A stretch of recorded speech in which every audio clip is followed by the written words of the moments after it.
I'm Julia Jeffs, and I'm here today to present compressed light for Catie, who's in Norway currently, presenting another lecture. And so compressed light is really a physical research project that combines the material, structural, and visual properties of cast glass and concrete with its immediate environment. The work seeks to develop site-conscious and site-affected spatial volumes. At the core of these efforts is an interest and an insistence on connecting an architectural act more deeply to its surrounding geography and atmosphere.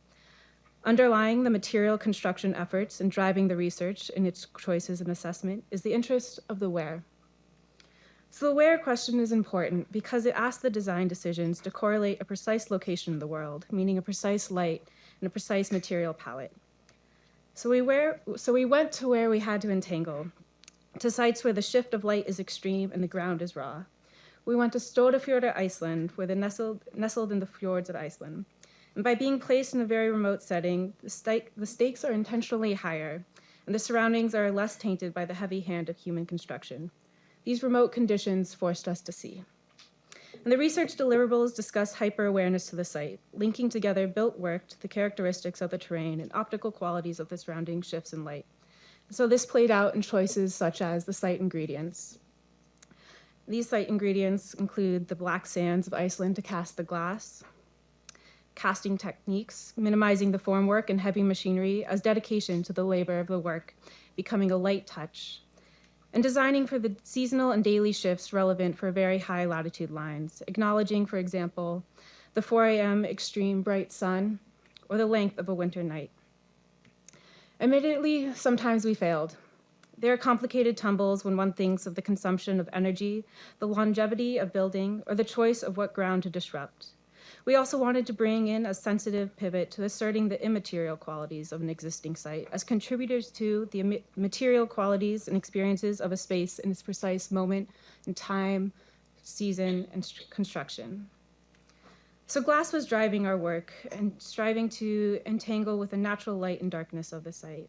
It's 100% recyclable, and of all construction materials, glass does the most to articulate architecture's connections to its surrounding through the changing light effects. In relatively thin sheets, glass is intended to be unseen, to provide as much transparent surface area as possible. In the formation, it's often not structural, and receiving tension forces from the wind loads.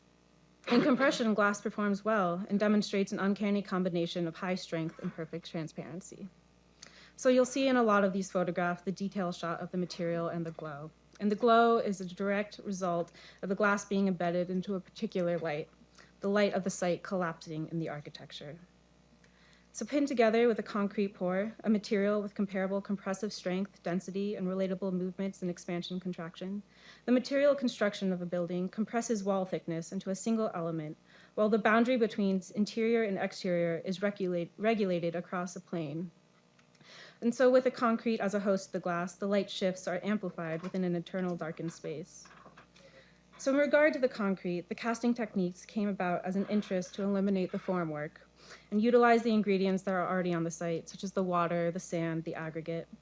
And our process of casting concrete emphasizes the site as a host to the construction that is literally laid upon the terrain, embedding the earth onto its panels. The proposal also utilizes a slip cast element, and in this method, the formwork is greatly reduced and is reusable. So the outputs included compressed glass blocks, which studied the multitude of production and mold types, and with key interest in shifting from the opacity to transparency across a single thickness. This was driven by an interest in seeing the glass and not seeing through the glass, as well as the ability to control the privacy and visual transfer. The eye's ability to detect contrast, the laws of refraction as the glass relates to thickness and color, guided early understandings of forms. Later modifications became tied into how the glass could become left in place formwork for the concrete.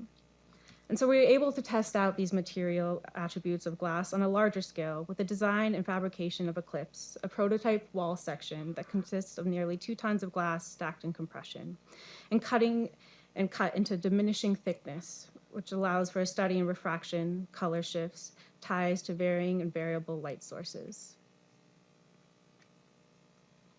And to engage in the realities of site casting, we've been pushing design through the hypothetical site cast tilt-up warming shelter situated in the raised plateau of the eastern fjords of Iceland.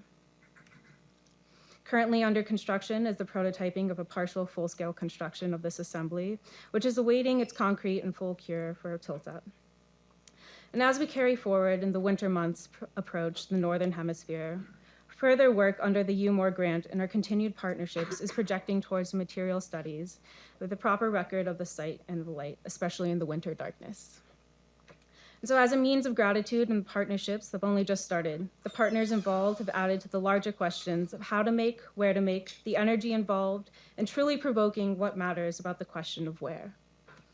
We're grateful for these opportunities and the work that is still pushing on to develop new ways of thinking and making as it relates to the terrain and the optical qualities of the site, and to retreat to where the surroundings are nothing more than everything. Thank you.